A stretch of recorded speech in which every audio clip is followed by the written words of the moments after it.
Now, I just want to give a little bit of context to this. So I just want to be clear that numeracy or mathematical literacy is an essential skill for 21st century learners. Not only is numeracy a core skill of a wide range of careers, but the ability to understand, work with, and communicate through numbers is highly valued in the workplace. Numeracy is essential for making personal financial decisions, understanding and critically evaluating the use of statistics and data presented in research and media, and for evaluating and refining ideas, plans, and solutions to problems. Dr. Loewenberg-Ball is the Jesse Jean Story Fry Distinguished University Professor of Education and the Director of Teaching Works at the University of Michigan. She taught elementary school for more than 15 years and continues to teach children every summer. Dr. Ball's research focuses on the practice of teaching using elementary mathematics as a critical context for investigating the challenges of helping children develop understanding, agency, to work collectively, and leveraging the power of teaching to disrupt patterns of injustice. She is an expert on the demands of teaching and the imperatives for teachers' professional education. Her research has been fundamental to understanding the specialized mathematical knowledge that the teachers need to effectively teach mathematics. Dr. Ball served on the panels that produced two truly exquisite and important reports on mathematics teaching and learning. The math titled the Mathematics Learning Study Committee, which published Adding It Up, Helping Children Learn Mathematics in 2001, and the National Mathematics Advisory Panel, which published Foundations for Success in 2008. Both of these reports remain central to mathematics education today and are referenced frequently throughout our briefs. Now, Nicole Garcia, who is in the beautiful yellow, which is actually the color of this season, is the Associate Director of Teaching Works at the University of Michigan, leading the organization's PK through 12 work focused on supporting in-service teachers, coaches, and administrators. As an experienced secondary mathematics teacher, Nicole brings expertise in working with students who have not previously been successful in school mathematics. In past work, Nicole directed a regional mathematics and science center, provided professional development to K-12 mathematics teachers, and facilitated statewide education projects. Nicole's, Nicole is an experienced teacher educator and delivers programming and supports for other teacher educators. And she has earned a BS and MA in mathematics education at the University of Michigan. We're going to start by providing an overview of the briefs themselves and kind of a roadmap of what they contain. And throughout the day, we'll be focusing in on particular parts of this roadmap. So the entire project takes us into looking at what evidence exists about student learning, about mathematics curriculum and knowledge, about teaching, about teacher learning and teacher knowledge, and about leadership. And this roadmap gives you a sense of the way that the different parts of the entire set of briefs work together. So again, we're using evidence spaces, and we'll talk about that in a moment, to bring together synthetically different kinds of practices and knowledge that help to improve mathematics instruction and learning. So if you look at the bottom part of this slide, you'll see the 8 briefs. We begin by providing an overview of what the research bases are for mathematics teaching and learning, and we move from there to talking about myths that tend to predominate in much of the discussion and debates even about mathematics teaching and learning. And we want to lift those up and be able to talk about them together so that we don't fall prey to one point of view or another, but understand the nuances of improving mathematics teaching and learning. From there, we spend 2 briefs on mathematical knowledge itself, both what is most important for students to learn so that they exit our schools ready to be people who see themselves as math people, who understand and can use mathematics for the different things they may do in their lives, and who are able to use mathematics in a variety of everyday walks of life. We also talk about what the content knowledge is that teachers need in order to help students achieve that. And then we move to talking about what are the really core instructional practices that make it possible for students to master and become competent in mathematics. The next three briefs deals with aspects of mathematics instruction itself. We have a brief that's about assessment, particularly focusing on the ways that we get information on an ongoing basis about our students' progress, their learning, things that they are understanding, and how we can best support them. We have an entire brief devoted to the very important topic of representations, including models, manipulatives, graphical tools, and other ways that we help to make the mathematics visible and understandable by students. And we talk about curriculum materials in the seventh brief, about how we use the plethora of materials and resources that are out there and how we learn to improve the ways we make use of those, understanding where the strengths are and where there may be aspects that we need to try to ameliorate. And finally, we conclude with a brief that's about the role of leadership. So we know very well that no kind of improvement in mathematics learning and teaching can happen without the support of leaders who help our teachers, our families, our communities learn to support our young people's learning. And so we end with leadership. Nicole, do you want to say something about how the briefs fit together? Yeah, so I think that we were issued a challenge, which is to take the large body of research and information that we have about mathematics teaching and learning and to condense it into briefs. And we took that challenge seriously. But what that means is that each of those briefs is intertwined with the others. So as you're reading one particular brief, you may ask yourself, well, why didn't they spend more time talking about this particular topic? It's likely that you will see that in another brief. They were meant to work together to lift up information across those briefs and connect themes about mathematics, teaching, and learning. So as you're digging in, please attend to what other briefs might be answering the questions that you have. The first two briefs deal with the research base and about what I mentioned earlier about myths. So we'll provide a bit of an overview about both of these now. So as Nicole said, the research base for mathematics teaching and learning is vast. And we wanted to say a little bit about how we approach the task because research is done in a variety of fields by different kinds of experts and also includes people who do research in their classrooms. And we moved across the wide range of evidence that exists to bring together a set of ideas that we think are most important to understand from that research base. So we boiled it down, because we were tasked with being brief, to four things that seem to be most important across all the sources. One is that it seems across all of the research that although there are constant debates about what mathematical competence includes, it shows that in study after study that there are many kinds of mathematical proficiency and that instructional practices are crucial to help students develop that. Students don't just develop mathematical understanding and competence on their own. So the notion of what they need to be competent and how teaching relates was a central strand of the research. A second strand of research is those studies that show us something about how students develop over time, from the time they're very little people in pre-K all the way through high school, about what the progress looks like as they develop competence, fluency, understanding, and develop a sense of themselves as people who can do and use mathematics. The third cluster of results that we see in the research base is the importance of attending to cultural relevance and to equitable learning environments and to thinking about how we sustain the big range of cultural diversity and skill and knowledge that our communities have in this country and in your state. And we used research that helped to show how one can best make use of these strengths and respond to the different kinds of understandings and practices in different communities. And the final strand of research was really about teachers and teaching, because one thing that many people in this country take for granted is that somehow teaching is easy. After all, it's just elementary content, right?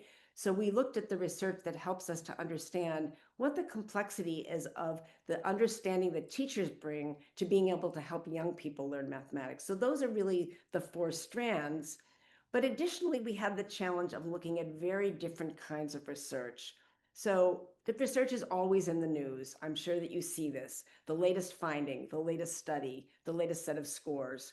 And we worked across research done by psychologists, research done by people who study practice inside of classroom work, people who look at big data sets to understand how particular kinds of opportunities support students over time, all the way out of K-12 and into college or into the workplace. We looked at research that studies the different and nuanced kinds of understandings that teachers need in order to help students learn. And earlier, we heard about the report Helping Children Learn Mathematics called Adding It Up, that although it was published now 2 decades ago, still holds crucial ideas that summarize decades of research on mathematics teaching and learning. So what that allows me to say is that we looked both at durable results that have been true for decades, that have not been erased by subsequent research, but we also looked at more recent research because there are things that have been done, that ability to study certain kinds of learning and teaching that have enabled us to make progress. So we worked across time, working critically to bring together for you research results that we can use as a research base for improving the work that you do and that we do as well. The second brief, before I get to the second brief, I just want to highlight a little bit more from the Adding It Up report that I mentioned on the previous slide. We think that the most important thing that this report did, as it summarized research from many, many, many studies about students learning, is that it advanced a concept of what the authors called mathematical proficiency. They use this word proficiency because all the other words like competence or skill all seem to lean one way or the other. And so they chose to use this idea of mathematical proficiency to show that being proficient at mathematics, including how you see yourself mathematically, your willingness to use mathematics, your ability to mobilize mathematical resources, they called mathematical proficiency. But even more important about this report that is really durable and worth our continuing to understand is that mathematical proficiency, or whatever you choose to call it, actually has 5 strands to it. It isn't only skill and fluency. It isn't only being able to see yourself as somebody who can stick with it. It's not just conceptual understanding. It's each of those things. And they gave a name from the research for each part of these strands. So adaptive reasoning says that has to do with your ability to think logically, to explain, to justify the way you're reasoning mathematically. Strategic competence is the ability to mobilize which mathematical resources or tools, representations can help you attack a problem and understand its solution. Of course, conceptual understanding is ensuring that you understand what you're doing and what the ideas even mean, because getting an answer that makes no sense is of no use whatsoever. Productive disposition has sometimes been called other things like growth mindset or perseverance, but it's really about the overall orientation to mathematics as something that makes sense, is useful, that you're capable of doing. That's a kind of outcome that we want for mathematical proficiency. And finally, of course, procedural fluency. We've known for a long time that one is deeply slowed down when one can't be fluent, just as one can't be fluent in reading without being able to read text. But what this says here that we wanted to particularly highlight is that all 5 of those things are crucial to mathematical proficiency, and they're intertwined. One doesn't just work on procedural fluency and then sometime later think, oh, well, what about conceptual understanding? So the debates that we hear all the time about which comes first actually are somewhat misleading, because in fact, what we see from the research is that they develop together. And that's where we want to head, and we continue today. And I think one of the challenges for teachers and leaders is that often, if you're reading articles, you're reading research, only one of these 5 gets highlighted at a time, when we know that we need to be working on all of them all of the time. But we often hear messages that are really focused on procedural fluency only, for example. That's one that I see often in my work, rather than thinking about procedural fluency matters, but it matters in combination with the other 4 strands of mathematical proficiency.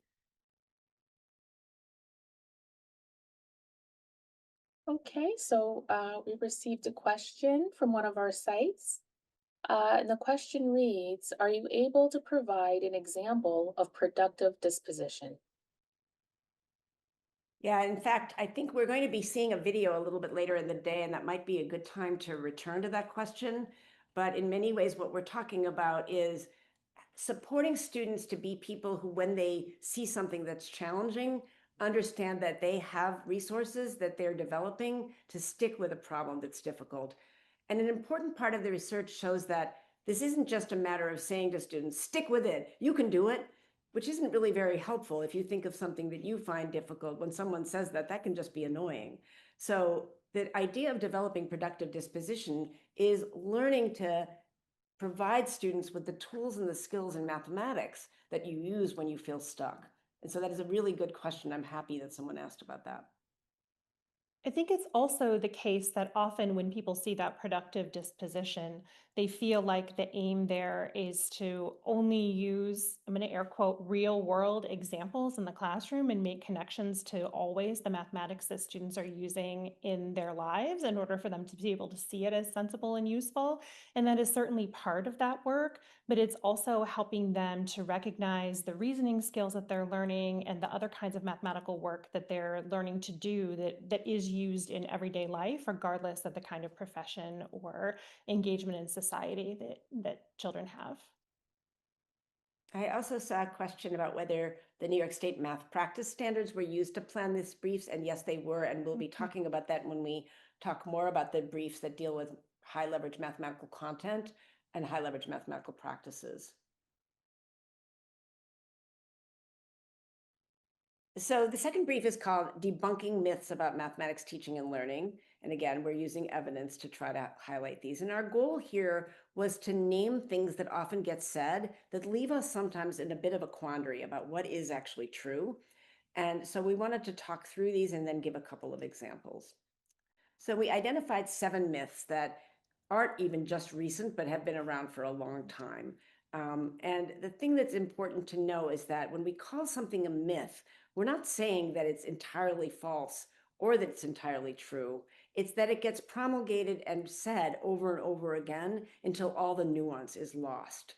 And so what we're asking for and what the brief deals with is how to see these as things that get often argued for or named that have more nuance to them than the way they're stated. So in the brief, these are explained and opened up, and we took a couple for right now to discuss. One thing to notice about the myths is that most of them are paired together to talk to each other. So as you're reading this brief, they're meant to go together, right? So myth 1, ability grouping improves success, and myth 2, most students struggle in mathematics, are related to one another, right? Ability grouping comes out of the idea that many students struggle with mathematics, and the only way to support them is to group them by like skill, and that will be most supportive. If we look at 3 and 4, these are about competence, right? And how competence is defined as being efficient and accurate, and it requires isolated repetition and drills. Those 2 myths talk to each other. So as you're reading, read them together and think about how they talk to one another. The same holds for myth 5 and 6, where we're looking at the debate, honestly, between step-by-step procedures and an inquiry approach. And again, they're meant to talk to one another, to complement each other, and to help us see the nuance inside of that. The only myth that is a standalone myth is really related to the school mathematics trajectory and calculus being the ultimate goal at the end of that school mathematics trajectory for children.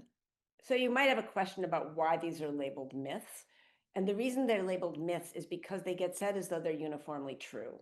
And so what we're doing here is lifting them up and opening them up so that we have collectively as a community a greater sense of what aspects of these do have warrant and what aspects of them are actually not quite as clean as the way they're stated. So that when people bring them up in our communities or parents or families or even other colleagues, we have ways of saying, well, yes, but, or both and more for most of these. So again, here's the list of myths. And really the point here is that nuance matters. And I'm sure we don't really have to say that to you as educators because we all know that the practice of teaching is not something that's so cut and dried that there's no nuance. But this is an attempt to say that more clearly. So the one example we're going to show first is the myth that developing competence requires isolated repetition and drills. I know that when I was myself in school, this was the thing that was being said. When I became a teacher, this was the thing that was being said. But over my teaching career, I really came to understand the problems with thinking that alone was constantly true and what nuance was required to understand it. So we chose an example that brings up what it looks like to treat this with more nuance. And we chose the topic, the very well-known topic of invert and multiply as a strategy for dividing fractions. I think everyone remembers being taught that if you're dividing a fraction, what you do is you invert the second fraction and then you multiply. So for example, 1 divided by 1/5, you invert the 1/5 and you get 1 times 5 equals 5. And you can see here a student doing practice with that particular algorithm. And what we want to highlight here is what makes this not quite completely true, that isolated repetition and drill is somehow sufficient, is to think what happens the first time someone keeps doing this. They get the right answer all the time, as the student has. They get to 2 divided by 2/5, and then somehow they were confronted with this question: write a story problem for 2 divided by 2/5. Now imagine that given a student who's been practicing this over and over, they get the answer 10. But the question is, what in the world is a story problem that makes sense for 2 divided by 2/5? So we want to give you just a moment to think about that. We don't have to put anything in the chat. How would you write a story problem that actually makes sense, that is for 2 divided by 2/5, for which the answer is 10? So it probably is for different people, differently difficult. And it's an illustration of, yes, practice and drill matter to become fluent with this particular algorithm or procedure. But in the end, when you think about the strands of mathematical proficiency, understanding what that even means, like where does the 10 come from? Often we tell students that when you divide, the answer is smaller than what you begin with. So in what sense is 10 less than 2 or 2 and 2/5 or 2/5? And what would a problem look like? So this is an illustration of how isolated repetition and drill by itself doesn't get us the kind of competence we need, and yet it also matters. We're using a lot of examples today that are kind of upper elementary, and we did that because we know there are people here today who work across all the levels, and we chose often fraction content because it's so important all the way through high school, having understandings of the kind of content we're showing, but frankly also understanding concepts of division apply very strongly much earlier. Very young children are involved in dividing and making sense of that. So we thought hard about how to pick some content that we could all get together around, knowing that the actual content that many of you work on may differ a bit from this. We have a second myth we wanted to try to examine, which is again a pair of them, as Nicole mentioned. So this is one that's very much in the media these days, very much being debated about whether the thing that helps students learn most is to provide step-by-step procedures so they can solve the problems, and then other debates that seem to suggest that students actually need to engage in inquiry and investigation.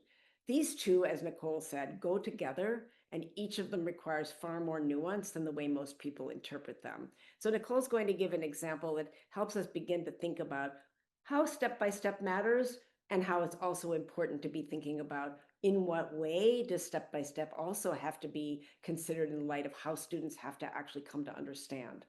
Nicole?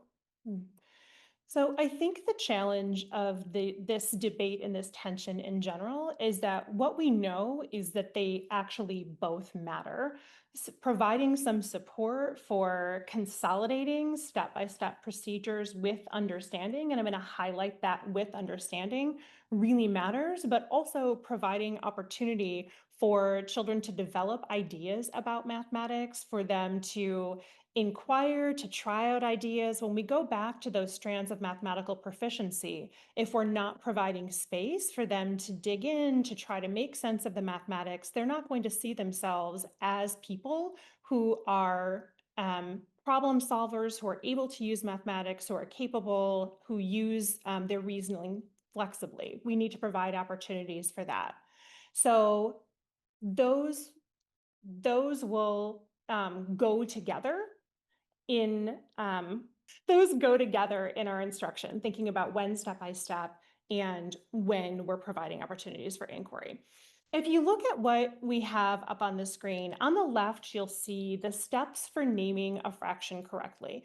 This comes out of work where students were investigating and thinking about what it means to name a fraction in an area model or on a number line to be able to say what is the value that's represented there. One of the things that you might notice about this set of steps is that it isn't directly a set of steps. It's a set of questions that one must ask oneself when you're naming a fraction, right? So in fractions, we need to be able to identify what we mean by the whole. One of the things that's often implicit when we're working on fractions is what we mean by the whole.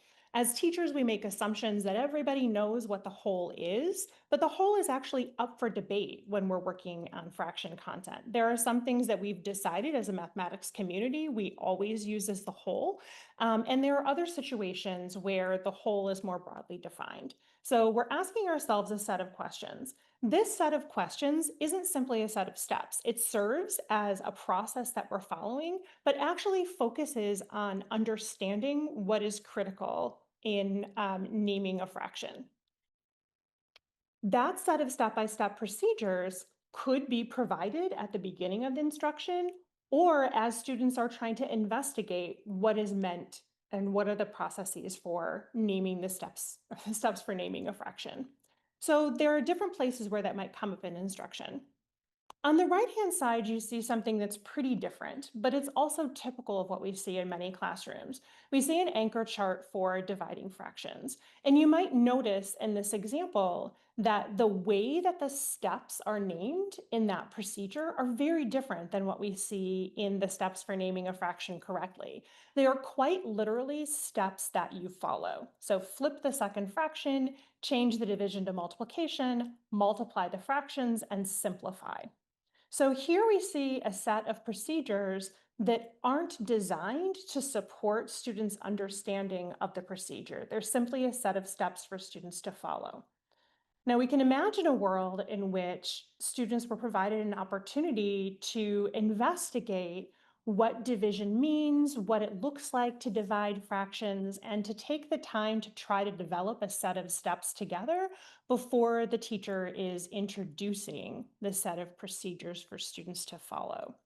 So I think what we want to raise up here is that when we talk about step-by-step procedures, one of the critical pieces is that those procedures are really highlighting the conceptual understanding that's necessary for carrying out those procedures. Because what we also know, especially for my friends that teach secondary mathematics, is when we just memorize the set of steps as students, we don't carry them through with us across the grades, and we have no way to rebuild those steps because we don't have conceptual understanding. So anytime we're introducing those step-by-step procedures, making sure that the conceptual component is there, but then also thinking carefully about when we're providing opportunities to investigate and when we introduce those steps. What is the just right time for stopping, pausing the inquiry, and providing the set of procedures for students? Deborah, is there anything you'd like to add to that? No.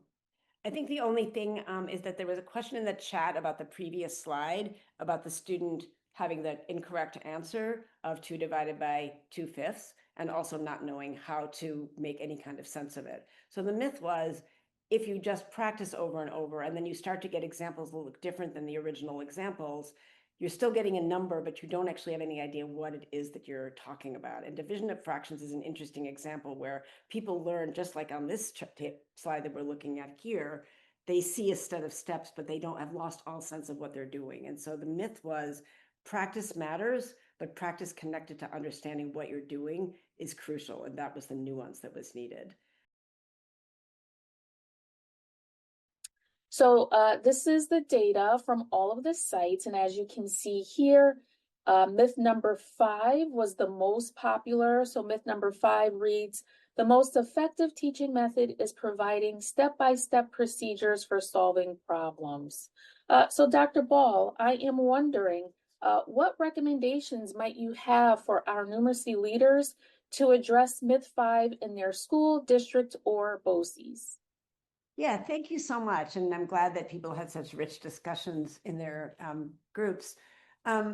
The point we were trying to make about the myths is that there's some truth to all of them and they're more nuanced. So certainly there are aspects of mathematical proficiency that involve steps, because algorithms are in fact step-by-step procedures, and algorithms are very powerful. But that's a good place to think about this question, because algorithms taught without meaning actually don't assist someone in becoming powerful mathematically. I think we've all seen the kinds of errors that people make over time when they're not actually reasoning about the mathematics. And so the issue has to do with how do we support educators and have everyone understand that the steps have to be linked to students actually understanding what they're doing. So we used, for example, a division of fractions problem where we've learned over time from the research that people don't even remember which number for sure to invert and multiply. And that when you ask them to do something like our slide suggested, to make meaning out of, let's say, 2 divided by 2/5, or a famous one was 1 3/4 divided by 1/2, the majority of people gave answers that didn't actually make sense because they were only doing the steps. So the thing we were trying to show was steps matter, but what we often haven't done well enough that the research shows us is essential is to make sure that students understand why the steps work the way they do so that they understand the meaning of what they're doing. Another good example is all the place value instruction that we do. So many ways of approaching place value have led us to ask students to say what number is in the 100,000s place, or learning to add with carrying or with regrouping. And we find that students don't know what they're actually doing when they regroup. So say they add up in the ones column, it adds up to being 35. They still carry or regroup a 1 because they haven't understood that what you're doing is you have 3 10s, and so a 3 has to be put up. Those are all examples of where people kind of learn the steps when they're in school, but it turns out they don't hold on to them and aren't able to reason with what they've learned. And so the steps matter, but the recommendation from the research is how we build the capacity and the muscle to teach the meaning of those steps as students practice them. Do you want to add anything? I think the only thing to add is when you think back to the strands of mathematical proficiency, they can't all be taught through steps either, right? If I'm taking up adaptive reasoning, I need opportunities to investigate, to inquire into mathematics. So it's also about thinking about for what content do step-by-step procedures matter, and how do we balance that with the other kinds of mathematical proficiency that we're trying to build with our students? Wonderful, thank you so much. So as you can see from our results, myth number 1 was also a very popular choice. So can you please elaborate on myth number 1? We have a question asking for the definition as well as the difference between skill grouping versus ability grouping. Well, I'll start. One of the things that this myth represents is a belief that students have static abilities in mathematics. But I think when we think about all the things that go into being competent mathematically, it includes being able to make diagrams, or being able to remember your basic facts, or understanding whether a particular set of reasoning makes sense. And so the idea that there's a sort of static ability and we can group students according to that misunderstands a few things based on the research. One is that students are static, that all of mathematical competence can be like labeled into one kind of quote level of ability. And the second is that the different components of mathematics, that students change over time. And so the recommendation from the research isn't that one wouldn't group. This is again the nuance, but that one would group around particular things that a group of students needs extra help with, or needs to be given different ways of approaching it that would be flexible. That you could group, let's say everybody is having some difficulty understanding multiplication of multi-digit numbers. You could have a group of people who need more help with that. But that doesn't mean that when you move to working on geometry that they need to be in that same group, because it's a different set of understandings and skills. So it's based on what we see about the information and data on our students to have groups that just efficiently work on some things with a smaller group, but don't permanently assign them a level or an ability across all kinds of mathematical competence. Would you add anything, Nicole? I think Deborah's raising the issue of nuance. And one of the things that you'll see in that brief is that research shows us for many classrooms, when we do ability grouping, teachers do set students into these groups. They stay in these groups over time. And the different groups get different kinds of teaching. And so that's part of where the results of whether or not ability grouping is effective come into play. Because if I'm keeping students in those groups, and the students in a group where we're trying to address some basic skills continue to get the kind of teaching that's focused only on the steps that they need to follow, the gaps between the groups continue to grow, and we're not building skills and strengths in the other strands of proficiency in mathematics. So it really is about the kind of teaching that takes place in those groups, how those groups are built flexibly so that students are getting the appropriate support for the skills on which they are currently working, and that we're making sure that students don't feel or recognize that they're in a particular kind of group and they're stuck there and begin to identify themselves as not able to do mathematics. Thank you so much, Nicole. I really appreciate that response. And my final question for this segment will be around the research base. So we received several questions related to the research base and the development of the briefs. We also received a question that is asking for you to speak specifically to the role of special education math research in the development of the briefs. Can you talk a little bit about that? Yes. That's a very good question. We saw those questions coming in. We definitely did look at the research on special education, and there are very important things there that deal with some students who have special needs. But in general, we've been cautious about generalizing those to all students. And so what we did was try to think about where there were special needs, but when we were trying to write for you to have briefs about all your students, we didn't use only research from special ed to determine what were the best ways to teach and learn. In terms of what we drew from, we drew, as I said at the very beginning, from a wide range of studies of very different methods done by people in different fields. At some points, psychologists have really dominated the study of mathematics teaching and learning, but math educators have also contributed, as have educators themselves. And so we were charged with the task of drawing from across a wide range of research. And as I mentioned, over time, just because a study was conducted in 1980 doesn't mean that it doesn't still have relevance for our learning today. Sometimes it does not. Mm-hmm. And so we were using care with determining what were the most important studies to lead to what the state wanted us to produce.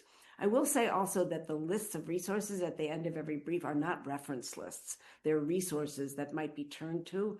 But the task of finding more references, like we read many, many, many things, but we weren't asked to have lengthy reference list in the brief. So I can understand people asking us about that, but that wasn't the task since we were supposed to be producing briefs. Mm-hmm. So that is something else that we could support over time if people are thinking about what else they would like to be reading. I think we were also trying to take care with what is publicly available. And one of the challenges that we run into is that for research, a lot of research is behind a paywall. And so we were trying to carefully balance what it was that showed up in those references so that you would be able to access it. But there is much, much more research. It just isn't openly available. A lot of those journals have a paywall. That's how they stay functional, but we wanted to make sure that those resources were available to you. So thank you so much. These two practices use this idea of high leverage. So I'll take a moment to explain how we use that phrase. High leverage, if you think about a lever in physics gives you more power to get something done.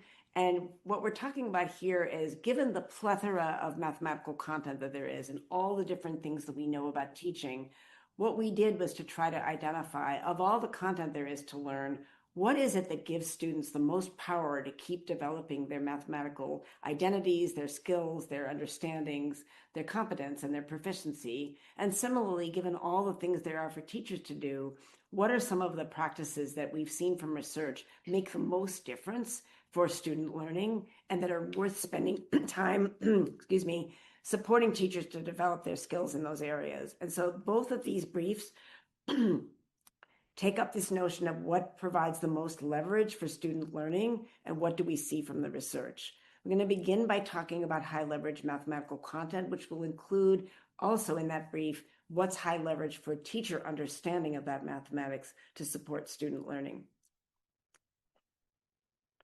So high leverage mathematical content, again, one of the things that has plagued the United States curriculum is what some people refer to as a mile wide and an inch deep. Always adding more things to the curriculum. I'm sure many of you have experienced that. and more things to teach. The research shows that often teachers aren't even able to finish the expected grade level material because there's so many things to cover, or their instructional materials have so many units that in order to do, even when you pace, it's maybe difficult to get through everything. And so what we use this part to look at is what is known about mathematics itself as a field and about the curriculum over time that would help us understand which content is actually the most crucial to spend time on. Not that we won't work on other things, but how to figure out among all of these things in the territory, what's crucial to not breeze through and to really make sure students understand. So the criteria for thinking about high leverage, first of all, was that, again, thinking about the definition of mathematical proficiency, high leverage content includes concepts or conceptual understanding, procedures and skills, mathematical language, and actual mathematical practices. So we weren't dealing with just one aspect of competence or proficiency. We also thought a lot about what content starts early and becomes more and more foundational across all the grades all the way up to high school. So fractions, which we mentioned earlier, is one of those examples. Very young children are already dealing with fraction concepts, but it turns out to be central to the reasoning of upper level high school content as well. We made sure to be including mathematical reasoning and thinking because mathematical proficiency includes, to a large degree, problem solving, reasoning, representing, not just computing answers. And we thought again about what is foundational for helping students to continue to grow over time. Sometimes when one teaches a particular level, it's hard to see where students are going. And so we tried to lift up and name what are the things that become crucial for the development of students over time.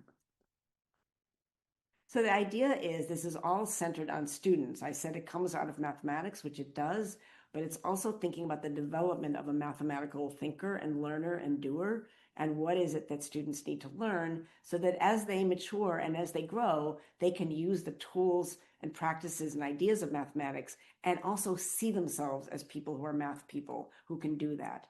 So many people in this country will say quickly, I'm not a math person. The goal here is what could we equip our young people with so that they wouldn't say that as they leave our schools. So some examples of what high leverage content might include. This is not an exhaustive list. Certainly first you can see a question we were asked earlier. Examples of that content include the core practices from the New York State Next Generation Mathematics Learning Standards. Those practices are high leverage. And so to the extent that they're seen as not content, that's a problem. They actually are content and they're important to learn. Just like in literacy, we deal with comprehension and we deal with interpretation. Those are like the practices of mathematics, of interpreting, of representing, of building arguments and justifying. Those are core and they're part of the high leverage content.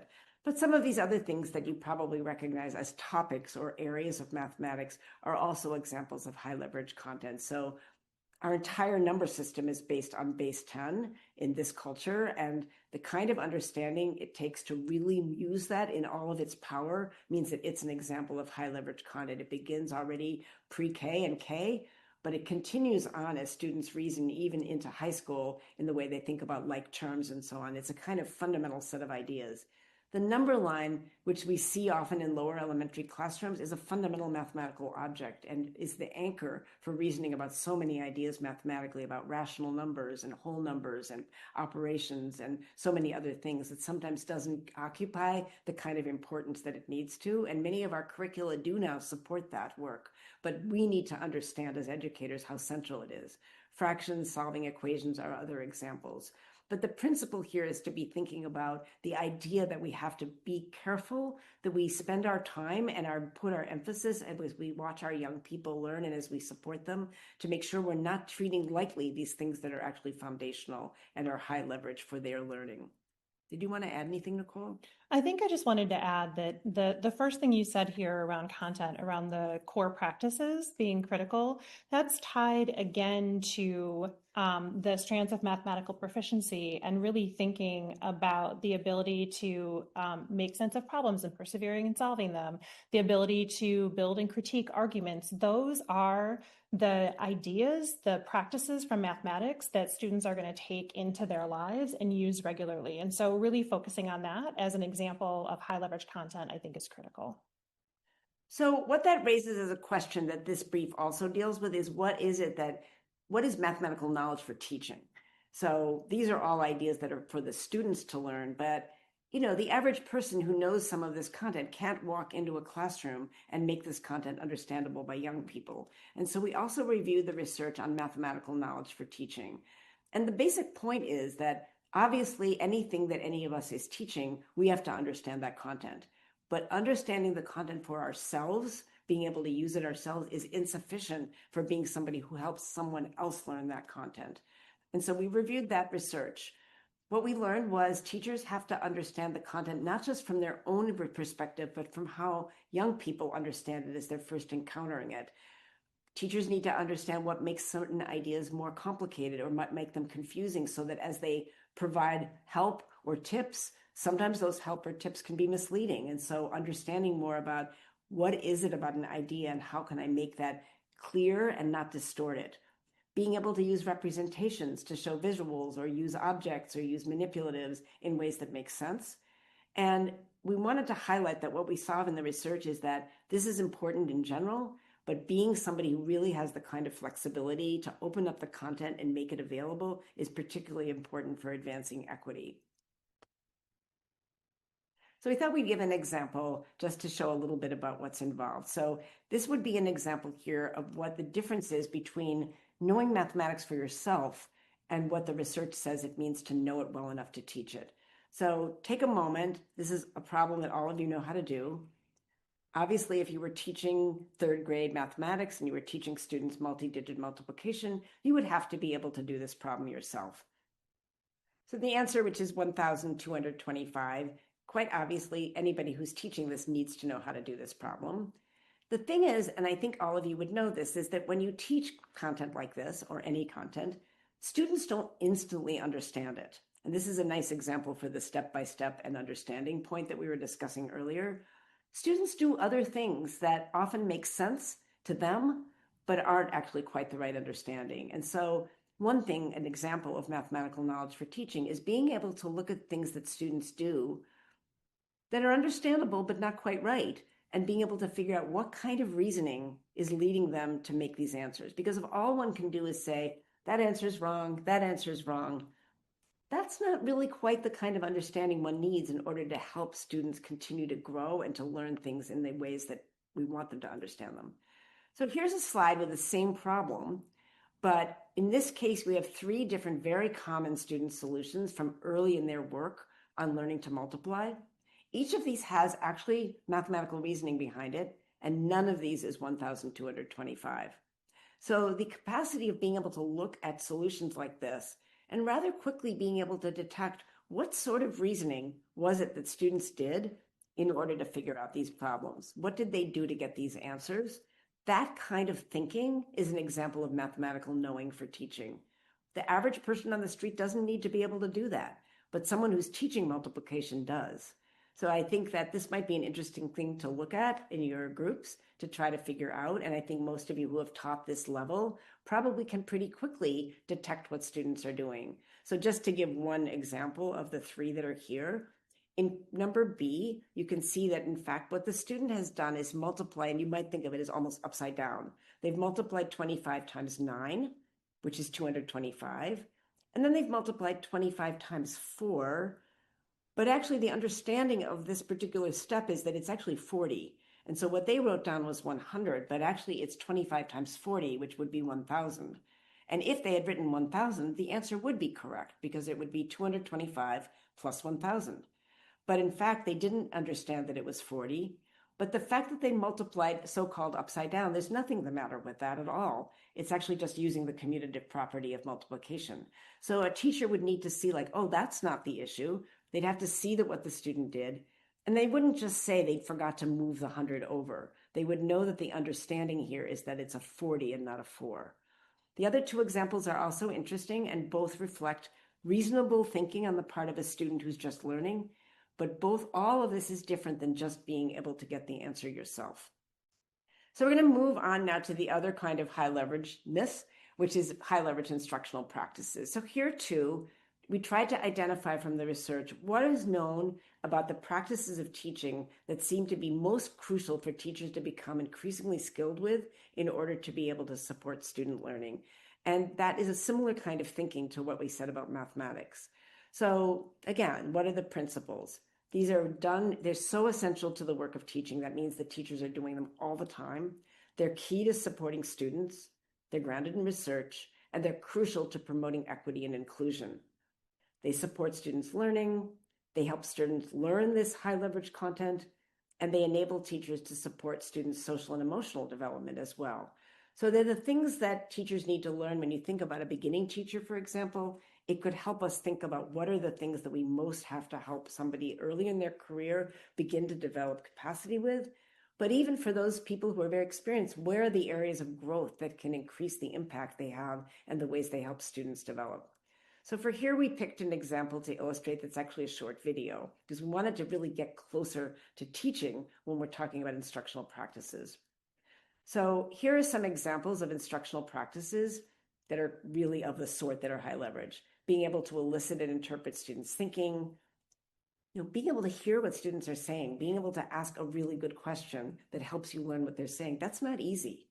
Leading a group discussion is incredibly difficult and yet crucial if we're trying to use mathematics learning and teaching and schooling to help students learn to work together with other people and learn from one another.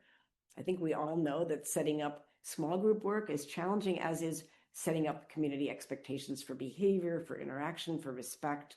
These are all examples of high leverage instructional practices, and the brief treats this idea and talks about what these are. To give an example, we thought we would show you a short clip. So in the clip we're looking at, these are young children in elementary school, and the problem that they're asked to work on very early in the class that they were together was which rod of the Cuisenaire rods on the right is 3 times the light green one. So the light green one is featured here on the slide, and the task is for them to think which rod of these 10 is the same as 3 of the greens stacked up and down. We're going to watch just a little bit and think about what are the high leverage instructional practices to help students learning this very important idea about multiplicative relationships. So the students work on it by themselves, and then they're asked to share out what they came up with from talking to their neighbor. A girl named Lauren volunteers and goes up to the whiteboard and uses magnetic Cuisenaire rods to explain that 3 times a light green is blue. And she says 3 times a light green is blue because blue is the same size as when you put the 3 up against each other.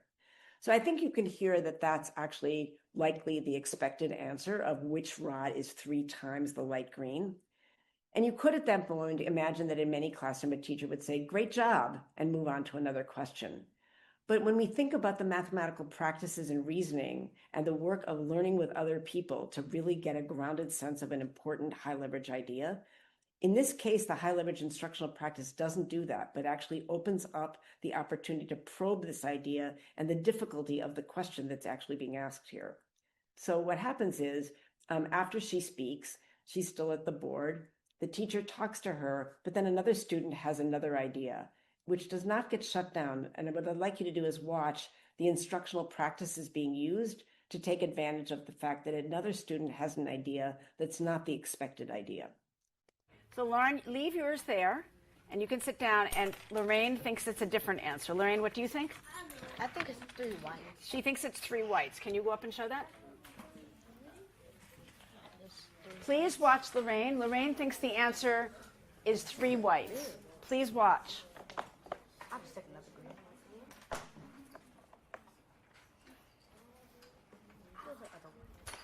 You've got rods on the floor behind her. Okay, can you explain your thinking?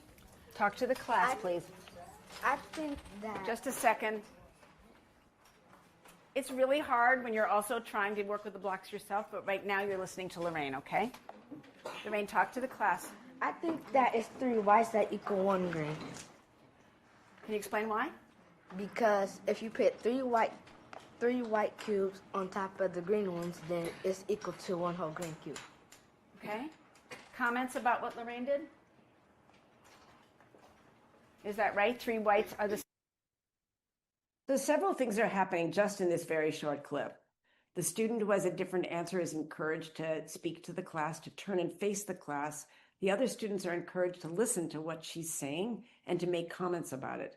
There's no raising hands saying I disagree or that's wrong or there's laughing. So that illustrates part of the work of creating a classroom community in which students actually respect one another's ideas and listen to one another. The teacher is also acknowledging and hears from listening to Lorraine and listening to her thinking that in fact 3 whites do have the same length as a green. However, the question was asking about 3 greens. So the teacher is moving through this about understanding how one thinks about which way the ratio goes. And what we see if we were to continue is the teacher asking, what question does Lorraine's solution answer, and what question does Lauren's answer? So some very powerful mathematical work happens in the next minute or so.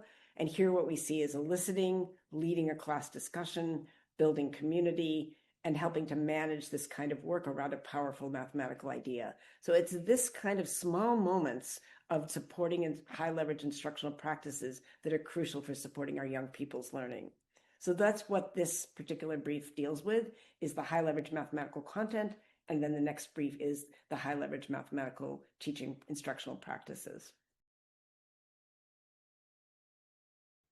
All right. Welcome back, everyone. Let's take a moment to unpack some of the questions that emerged from your rich discussions on high leverage math content and instructional practices, starting with the reflection question, which reads, which high leverage instructional practice did your site feel would be particularly challenging to implement? Our sites responded that eliciting and interpreting individual students' thinking or questioning would be the most challenging to implement. So Dr. Ball, I am wondering, what action steps do you recommend that our numeracy leaders take to help with questioning or other high leverage instructional practices so that they take hold in schools and in classrooms? That's a really great question. Thank you for that.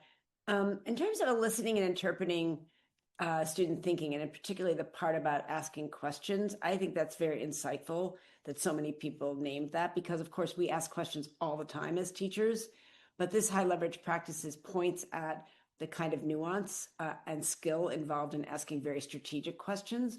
One thing that can help is developing a list of kind of like almost like question stems or shells to help see that for a given purpose, what kind of question it gets you there. And there are such resources that, might be able to be provided. Another thing is to sort of get out of the habit of asking questions that are leading, but to think about how to ask questions that open up the space a little bit more, to ask people to explain something. A third kind of thing is to develop the habit of asking students to restate what another student said, which itself is then a question and gets the idea out. So I think there are a number of angles into this. Certainly watching video can help, but I think that this particular practice benefits from concerted professional learning work to develop some new habits around the kind of basic stems for asking good questions for different purposes. I think one can really grow one's muscle around it. I think in terms of setting up and managing small group work, I think this is one that a lot of teachers do have a lot of capacity with, but I think here I would think a lot about what the purposes are, because we do know from research that sometimes rather harmful things happen among young people in groups. And so I think thinking more about how we set students up for success, about who plays what role, for example, what kinds of tasks lend themselves to small group work. Sometimes we make the mistake of having small group work around something that isn't particularly useful to be doing in a small group. And then thinking about how whatever gets done in small group becomes part of the larger group work is a third thing to consider. But I think there are quite a few resources in the field about small group work, one called Smarter Together, and there are other ones as well that I think it's a very good question.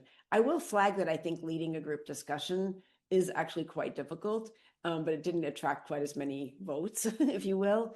And I think establishing community expectations is also very interesting, because so much of the development of students' sense of themselves as mathematical thinkers grows from developing classrooms where it's safe to actually share one's ideas and one treats other people's ideas with respect and so on. So I think it's really worth investing in that one. And of course, it carries over into other subjects as well. Wonderful. Thank you so much for that, Dr. Ball. Now, switching gears over to high leverage content, what resources would you recommend to define high leverage content? This is an interesting question because I don't know that this is one that lends itself to building a list of what's high leverage. Sometimes when we build lists, it actually cuts off the thinking. The big idea here is that not all mathematics is created equal in terms of children's learning over time. So one thing, at least, that we would suggest is to read carefully what's in that brief, and that this is a topic for discussion among teachers to think about at my grade level, what seems to be the content that really is going to matter, that they have to have brought something with them to use, and how am I sending them off to subsequent grades, holding on to that.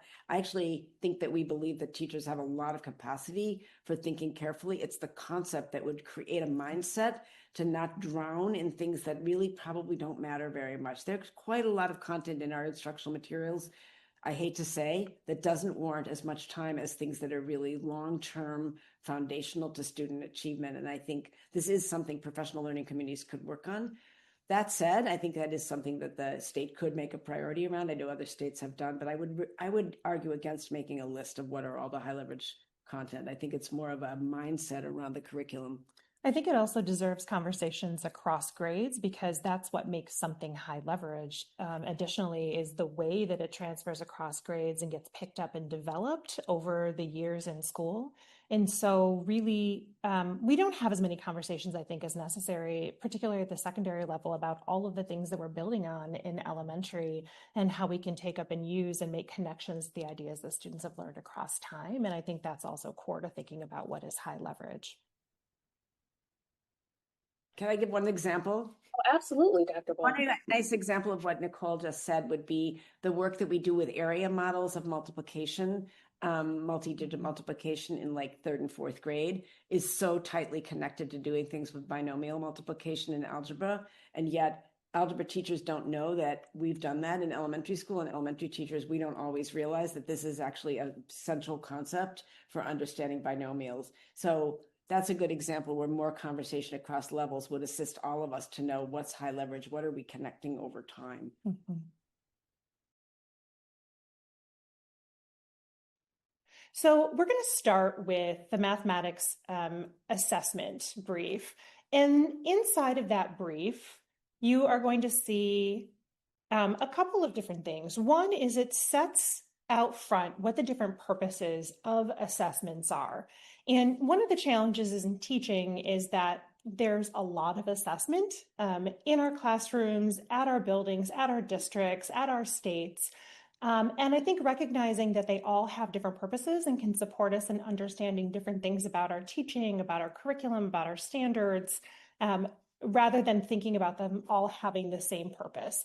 So the briefs really lay out some of those different purposes, including the one that I think is closest to teaching, which is teacher-led formative assessments that really help us as teachers dig in on a moment-to-moment and daily basis around how our students are taking up and making sense of our instruction and then adjusting from there. Right? So that one is the closest to us, but we also have self-appraisal, which has a purpose of supporting students to build that metacognition, to understand how they're understanding the content, how they're engaging in their learning, and how they're making sense of the mathematics themselves. Assessments of mathematical identity also take up some of that work of helping students build their metacognition and recognize who they are as mathematical thinkers and knowers, what their strengths are, and really using these kinds of assessments can help build out their identity in ways that are different from the ways that we acknowledge their competence or raise up their ideas in class. The next two categories on there are less well addressed in the brief. One is summative assessment, right? Thinking about the unit and benchmark assessments that we're giving at particular times of the year, at ends of units, that help us both to understand where we may need to dig in deeper after instruction to rebuild some of that understanding and give us some sense of whether or not our lessons, our curriculum materials are really addressing our student needs. The same is true for standardized assessment, right? That helps us at a higher level really use these rigorously developed assessment items to analyze in large scale where student understanding is. In the brief, we really dig into Assessments for learning, assessments that help us as teachers adjust our instruction and help our students learn about where they are, what they understand, and what they need to do moving forward. And so we unpack teacher-led formative assessments, the kinds of things that we're doing all day, all the time, self-appraisal assessments of mathematical identity, and then task-based assessments, right? And task-based assessments really let us understand where students are at around those 5 strands of mathematical proficiency that we looked at earlier, because task-based assessments include all of those skills inside of making sense of that task, determining a solution, sharing your reasoning, participating in mathematics discussions, using strategies flexibly. All of that can be wrapped up inside of a task-based assessment.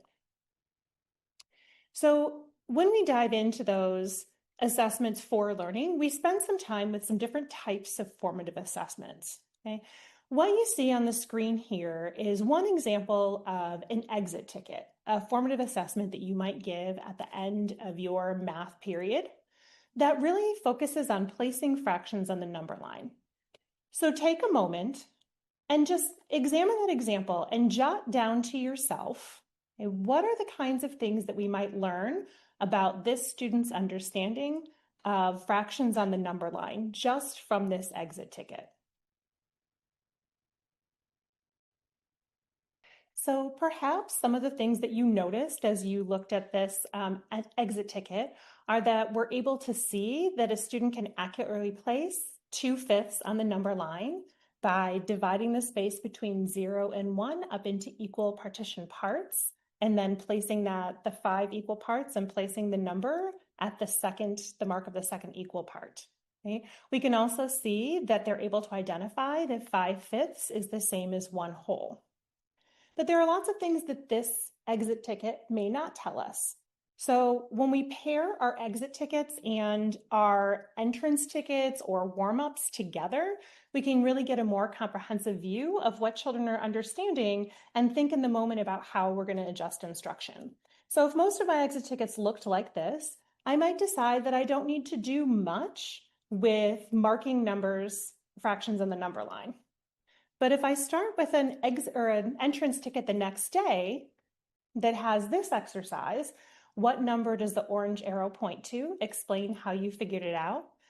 I can get more information about how students are identifying the value of particular points in the number line, which is a related but different skill. And we see here on the right, the same student has answered this question differently than they answered the question where they were asked to place a fraction on the number line.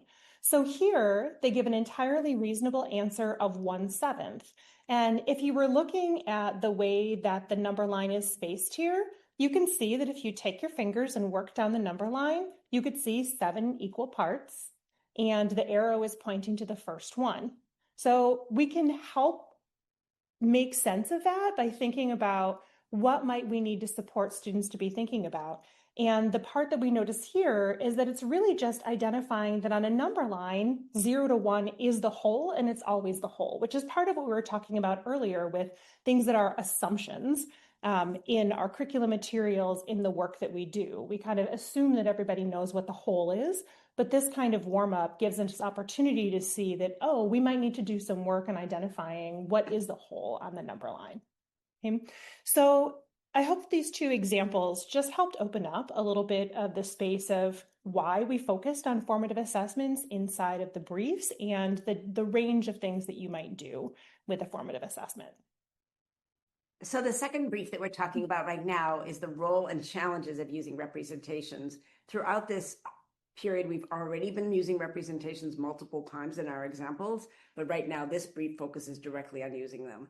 The word representation covers many things, so we were clear in the brief of the many things that researchers have studied that we would call representations. Physical ones that are sometimes called manipulatives, like cuneiform cubes or base 10 blocks or algebra tiles. Visual representations like diagrams or drawings. Symbolic representations, so numbers, expressions, and equations, we sometimes forget those are also representations. Verbal explanations are also representations. and then contextual ones, which are also important, like how do we situate the mathematics we're working on in real world situations or problem-based contexts, or even sometimes magical or imaginative kind of context, but where there's like a story or a context around it. These are all representations. And the research shows us that, first of all, they matter a lot for student learning. And the second thing about them is that they're not easy to use. That is, for somebody who already understands the ideas, the materials sometimes just show you what you already know. And that goes back to the question about mathematical knowledge for teaching. When we're using these to help students learn, it takes a lot of care in the way we use language around them, how we use them, if they're drawn, how carefully we draw them. All of these things matter a lot. And so we looked at the research to both lift up the importance of representation, the really critical importance, but also to highlight some of the different issues that are important to understand. The work going forward, I think, to build up all of the capacity around this is to dig into particular kinds of representational contexts and develop skill with using them around certain content. So we break from the research two kind of aspects of learning to do. Jumpy. Two aspects of using representations. One of them, perhaps we don't think enough about, which is preparing. So before using representations in a lesson, there's thinking that the teacher has to do. And it was very clear from the studies that different representations offer different strengths and also present different kinds of limits. For example, when you think about place value representations, you can see base 10 blocks, but they're very different than using something like bundled popsicle sticks. So depending on what it is that the teacher is teaching and the students are learning, one representational material or another might be actually the thing to be using. So that's one important thing, is like which one of a multiplicity of representations are appropriate to use. Then thinking about one's own students and what might make using particular representations more challenging or more helpful is another thing. So that's oriented around one's own students. And then thinking about what the particular problems or tasks are that we are using with the representations and how to adapt them so that they are actually addressing the mathematics you're trying to teach. So all of that is in the planning phase. And it could be that this is an area to spend more time really looking closely at particular representations of different types and thinking about these three things. During instruction, there also are several things that emerge from the studies that often go unnoticed. One of them is that students need time with whatever material or representations or drawings to just explore them before we dive into using them immediately. It turns out that it's very important for students to know how a material works and what it shows before we can immediately be dealing with particular content. So take the example again of base 10 materials. It's quite clear that it's recommended that students play with them, build things before the work that's mathematical begins. And that could be true of any of the representational contexts. If we're using a real world context, for example, the students have to actually understand what the context is. And if it's drawn from their own experience or their own culture or their own community, there could still be variety among your students about what they've experienced around that particular context. So taking the time to make sure that the representation is actually available and usable by students. Another very important thing that we thought was particularly important was how students are guided to use particular language around representations. So for instance, around base 10 blocks, there's a lot of different research that shows it may be very important to refer to the materials by their materials names, like the little cube, the rod or the long, the flat or the block, and so on, that those words matter. And sometimes what happens is teachers, because we're familiar with them, immediately call them ones, tens, and hundreds. And that's actually not the purpose of using the material. It's to make a connection between the concrete material and the language and the mathematics. And finally, making connections across representations, both across different types, but also very explicit connections between the materials and the symbolic forms. So again, thinking about adding and subtracting, for example, with base 10 materials, sometimes what happens is students do the operations or the manipulations with the material and separately do the written form. And all they're really doing there is sort of showing that the answer is, let's say, 38 in both cases. That's not actually what the research shows matters. What matters is having them learn that, this goes back to the step-by-step instruction, that each step in the algorithm for adding multi-digit numbers has a meaning with the material, that how we actually group them and how we make a new 10 and so on, that has to be linked step by step for it to help students learn. So there's more intricacy around using these well, and the research tells us that it's crucial that they use them. So now I'm going to show an example just to show the complexity, but also the value. So we've talked a few times today about fractions and even division of fractions. So on this slide, you can see 4 different representations of 5/6 divided by 1/3. So on the upper left, you see a number line that's a representation. In the lower right, you see another number line. Then you see on the lower left, you see one with kind of rectangles labeled 1/6 and 1/3. And on the upper right, you see a kind of a grid or a rectangle divided. Now, I'll tell you right now that one of these, and only one, actually does not represent 5/6 divided by 1/3, but 3 of them do. And this is the kind of work that's very useful for us as teachers and educators, is to spend time scrutinizing carefully different representations, thinking about what they each illuminate or make possible, and being sure that we're ready to use the language to talk about them or to ask appropriate questions about them, or make sure that we know how they're working. So this is a nice example. I think we're missing the question here. There. Which of these can be used to represent 5/6 divided by 1/3? Could be a great professional learning activity, but it's also the kind of thinking that the research tells us is crucial. So perhaps one of the more interesting ones is to compare the 2 number line ones, because they are each number lines, and I will tell you right now, they're both actually representing 5/6 divided by 1/3. So that's quite interesting to try to think through what's the language you would use to show that the answer comes out the same in both cases, and also what it is that is being represented about division and about fractions. I won't tell you right now which is the one that doesn't represent 5/6 divided by 1/3, but you will have these slides. The point I'm making right now is that going back to the mathematical knowledge for teaching, this clearly shows up again here, but it's also the importance of giving students visuals, or in other cases, concrete materials or context to help make clear what is the meaning. So I'll explain one more before we stop. So the top left is possibly one of the easier ones to explain. There you see a number line marked off up to 5/6 and beyond. And you can see that 1/3 is marked off, the first hop, and then another 1/3, and then not quite another one, but half of 1/3. So that is actually the answer, is 2.5, but it's also important to understand that the answer is 2.5 thirds. So you can think of it as how many thirds go into 5/6. It's 2.5 1/3. I'll leave it to you when you see the slides to see whether you can talk through the other 3 and figure out which one doesn't actually represent 5/6 divided by 1/3. The point here is to highlight what the research tells us about the value and the importance of using these carefully, using the language well, and understanding both the meaning and, in this case, the steps of an algorithm. I think 2 things to add on to that. One is that for our secondary colleagues, I do think that there's a tendency to move pretty quickly past representations outside of equations, graphs, and word problems as representations, and not to think about how we might support more conceptual understanding of what it means to, for example, multiply or divide polynomials. And we feel that it's an elementary thing to do, but there's also quite a lot of research on how that can help students build their conceptual understanding of those algebraic operations.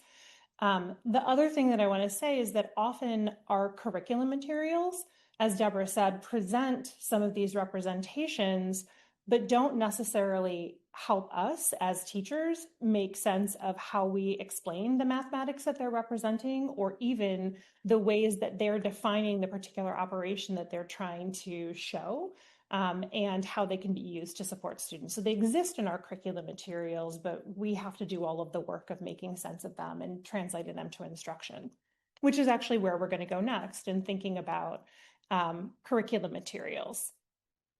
Okay. So brief 7 is focused on understanding, using, and modifying curriculum materials. And this is another place where there's an extremely large research base that we're condensing down. And what we try to focus on inside of the brief is questions that you might ask yourself when analyzing curriculum materials.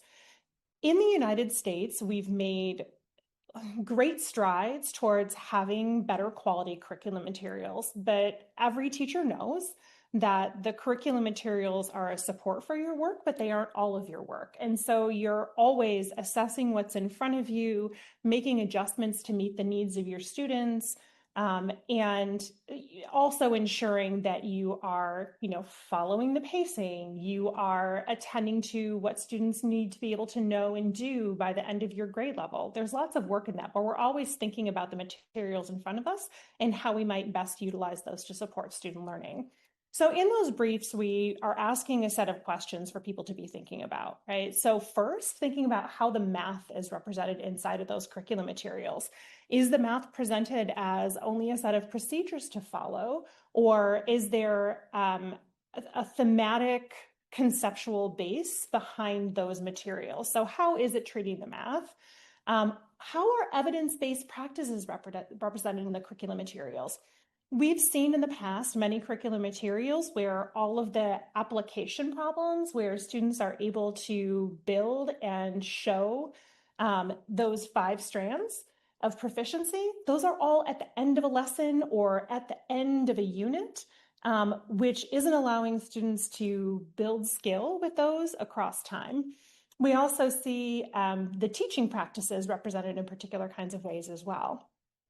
We also want to be thinking about who is represented in the curriculum materials as knowing mathematics, being able to do mathematics, and not just at a surface level of names and holidays inside of those materials, but really taking up cultural ways of knowing mathematics.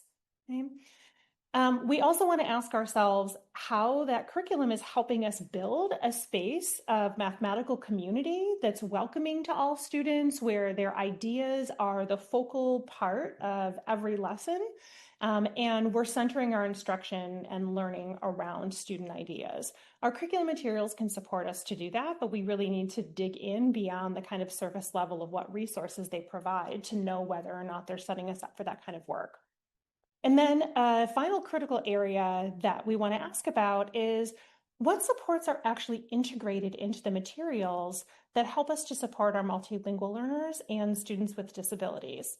One of the challenges for all of us as teachers is that we all have multilingual learners and students with disabilities in all of our classrooms every single year. And we want curriculum materials that don't have those as a set aside that you can pull in when you need them, but rather have them integrated into every lesson. So those are the sets of things that we'd ask people to be thinking about as they're evaluating, adapting, looking at their curriculum materials. So we wanted to put in front of you just a quick example to help us think about what you might look for around how evidence-based practices are represented in curriculum materials and the kind of integrated supports for multilingual learners and students with disabilities. So we pulled this one example section. It's just a small part of a single lesson inside of a huge amount of curricular material, but we thought it would help us think together about what those components might look like. So on the left, you see some different representations, area models for fractions, and they're asking you to write a multiplication equation to represent the area of this shaded piece. So we see here the integration of particular kinds of representations and helping students connect the meaning of a multiplication equation to that representation. So we see some of that evidence-based practice inside of the particular kinds of questions that are being asked of students.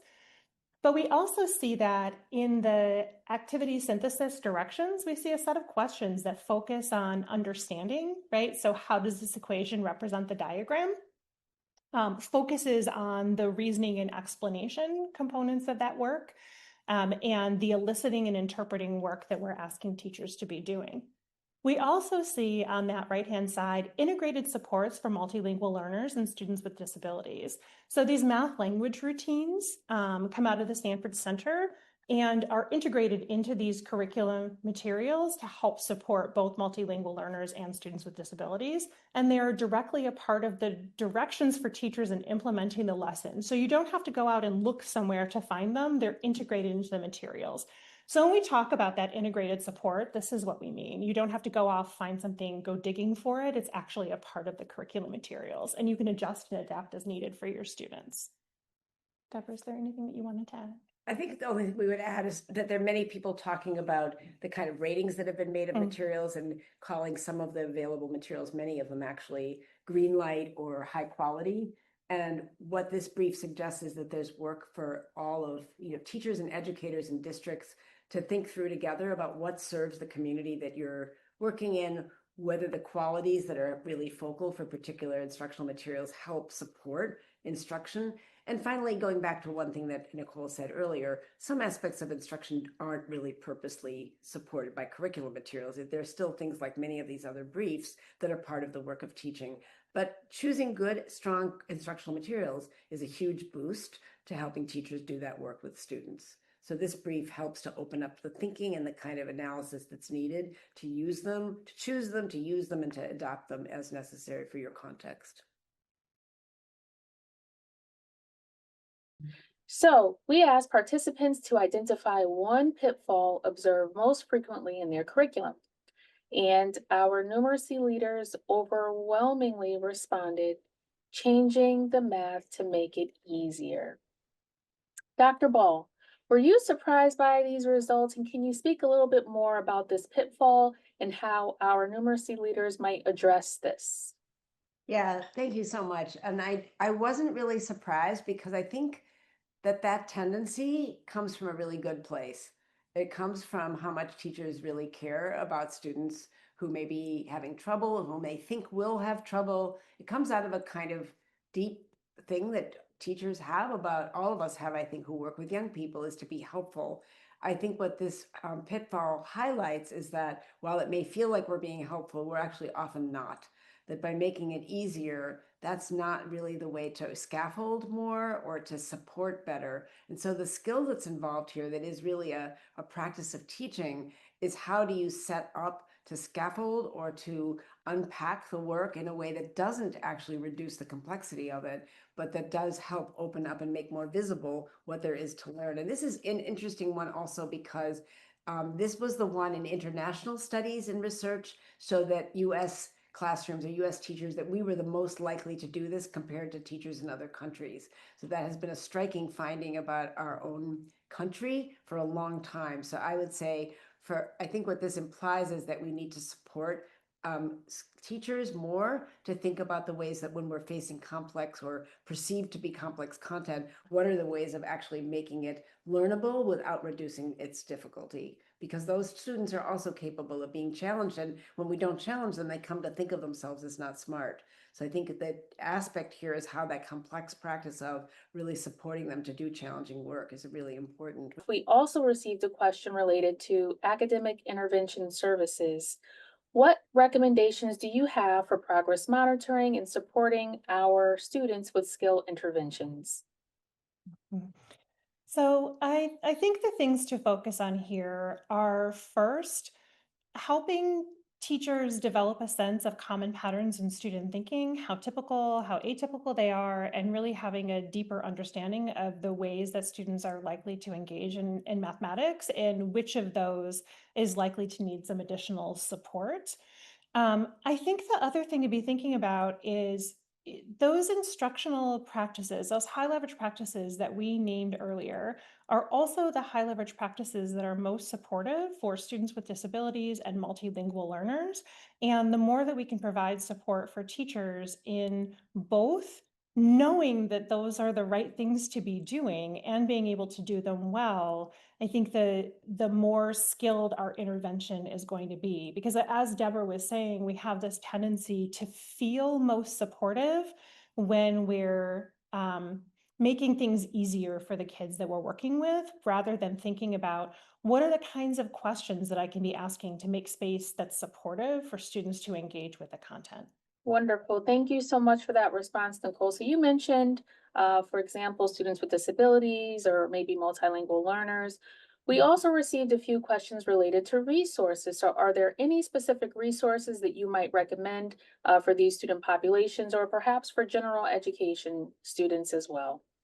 So I think there are a few places to be looking for resources, and you might be unsurprised to find out that these really focus on instructional practices that we know are supportive across populations.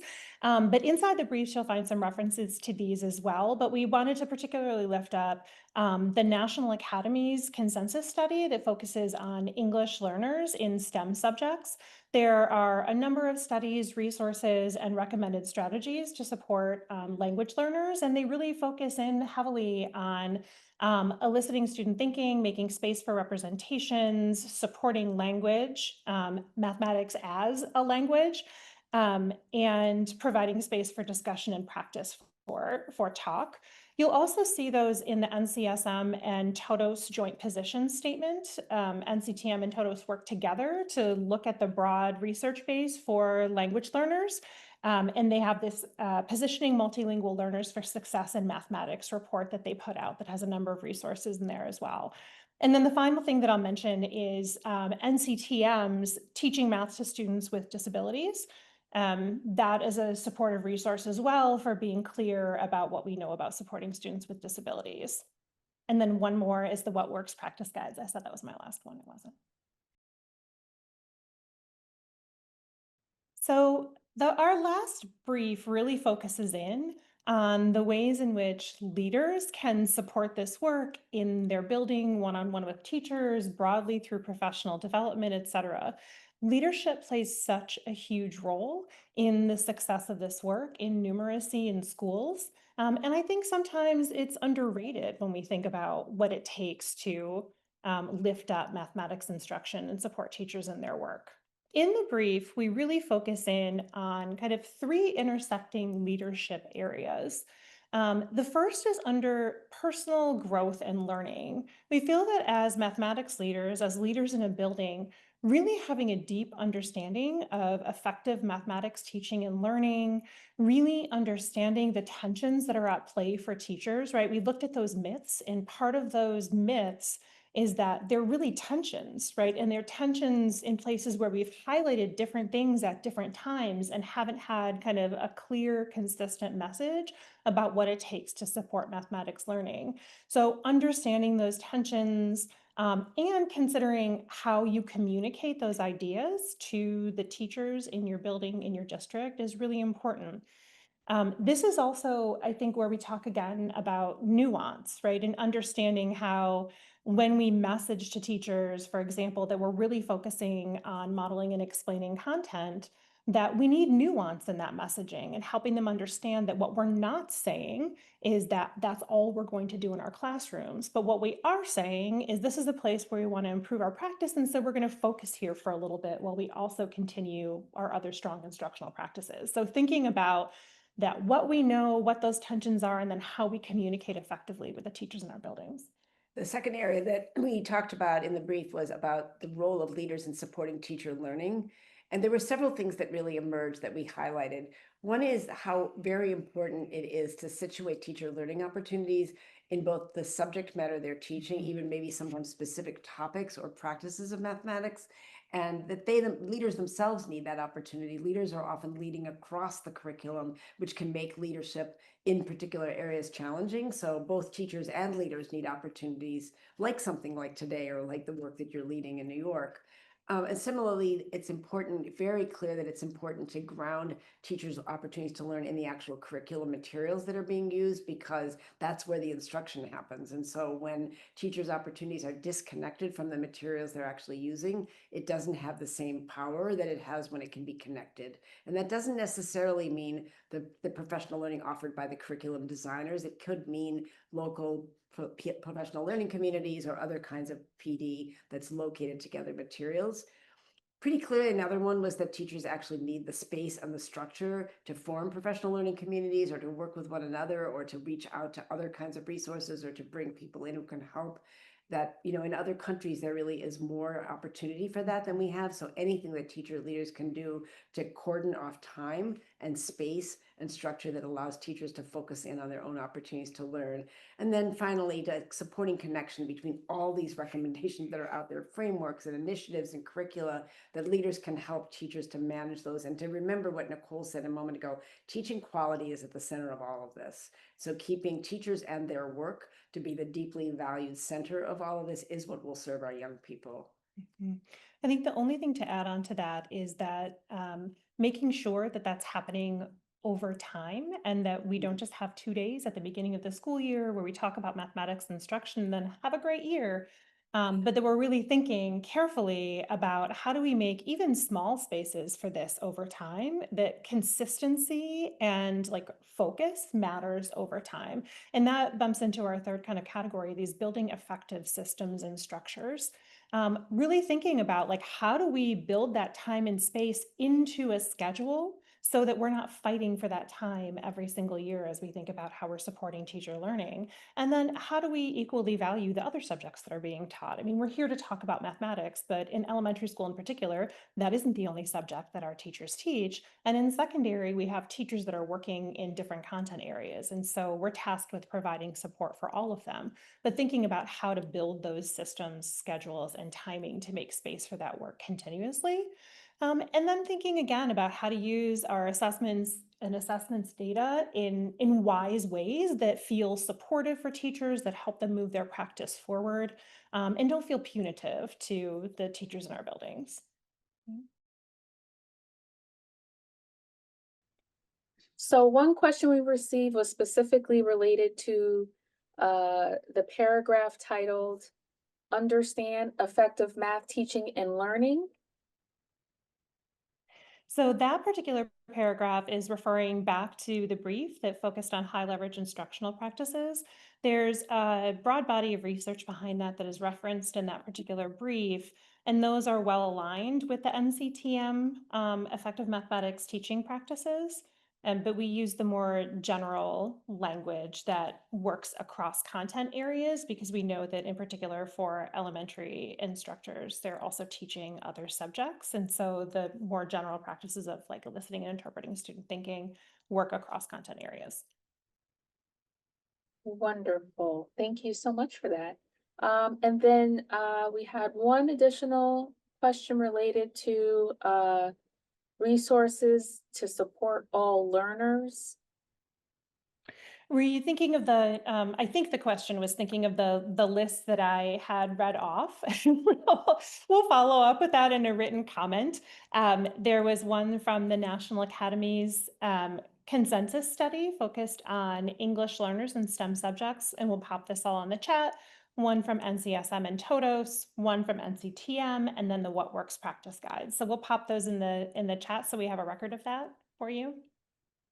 Wonderful. Thank you so much, Nicole. Thank you so much, Dr. Ball, for your knowledge and your insights today.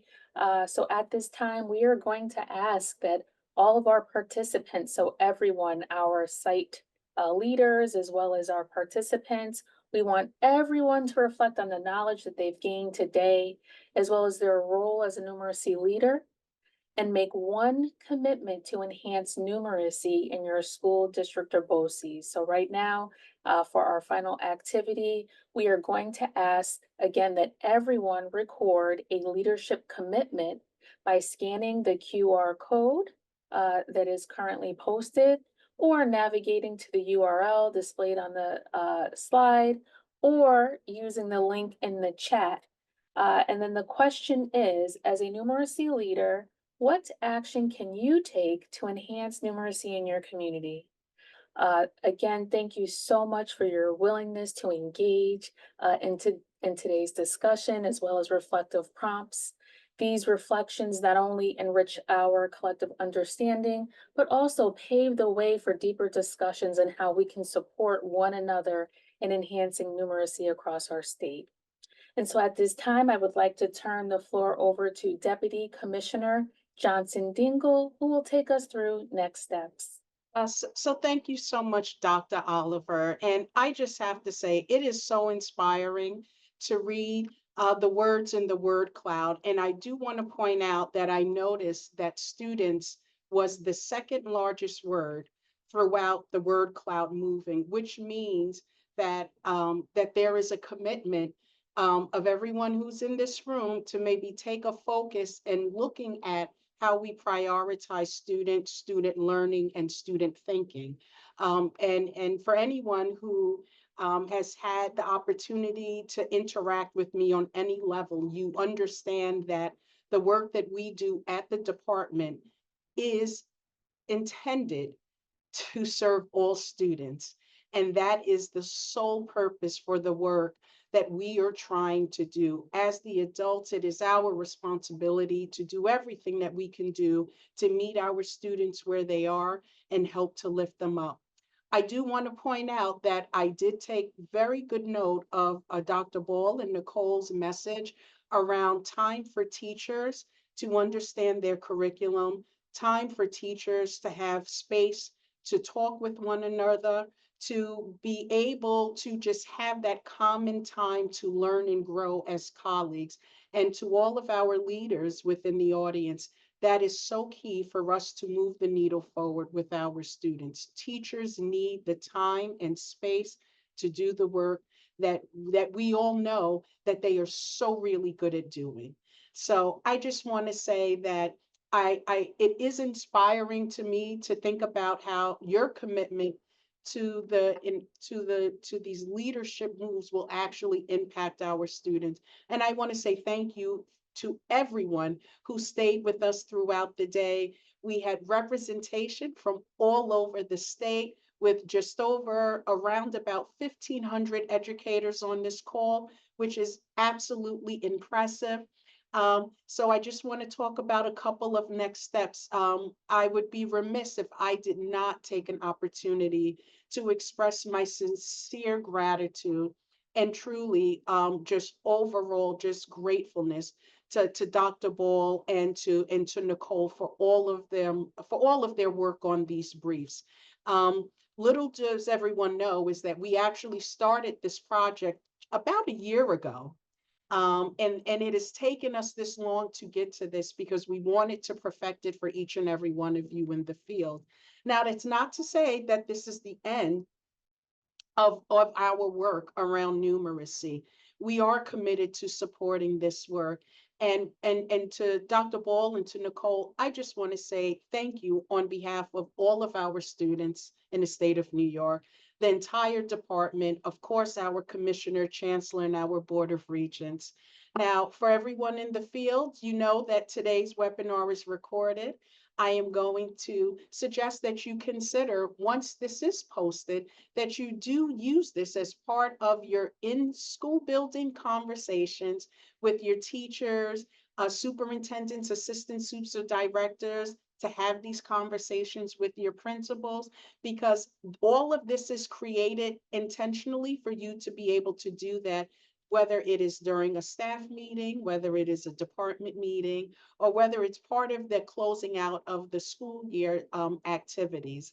Um, it is our hope that you will use these recordings, maybe create some PLCs among your teachers, but to continue the conversation. Site leaders, I will ask that you please complete the site leader survey by May 16th. The feedback in those surveys do help us to perfect this format and this work as we move forward. And remember, we ask that you to continue to share your numeracy learnings by tagging your social media posts using hashtag #MathNewYork. Questions related to the New York State Numeracy Initiative may be forwarded to the Office of Standards and Instruction at 518-474-5922, or you are welcome to email P12 Standards Instruction at NYSED.gov. Before I close us out, Dr. Ball and Nicole, would you like to share any closing remarks?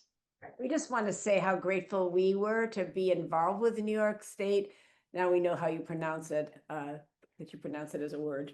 No, I said we didn't know that before this, but it's just so impressive to see how deliberate you are as a state, first with the literacy briefs and now with this, and to have all these educators on with us today. We wish we could see all of you, but it's been just such a pleasure to be working with your team, Dr. Johnson Dingle, and with you, Dr. Oliver, and with all of your team, and now to be able to be in company with all of these, really dedicated educators. We're really grateful and very excited to see what happens in New York as everyone works forward on the work I know you've already been doing, but continue that work toward your young people in New York. Thank you for taking the day with us. We know that a whole day is challenging, and we know that May can be a hard time of year to take this kind of time. So we appreciate you. We appreciate your dedication, and thank you so much for having us be a part of this work.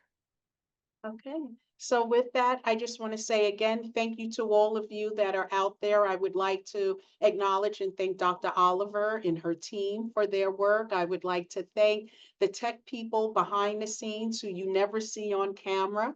I want to say thank you to our BOCES site leaders, SCDN, and our BOCES district superintendents. There is nothing that we can do well alone. And this is why we always talk about the shared responsibility of us working collaboratively together to, again, uplift our students throughout our entire state. So with that, I want to say thank you for participating in today's event. And stay tuned for more to come next, because there is something else that we are planning for all of you based upon today's session. So stay tuned for that. Thank you again and enjoy the day.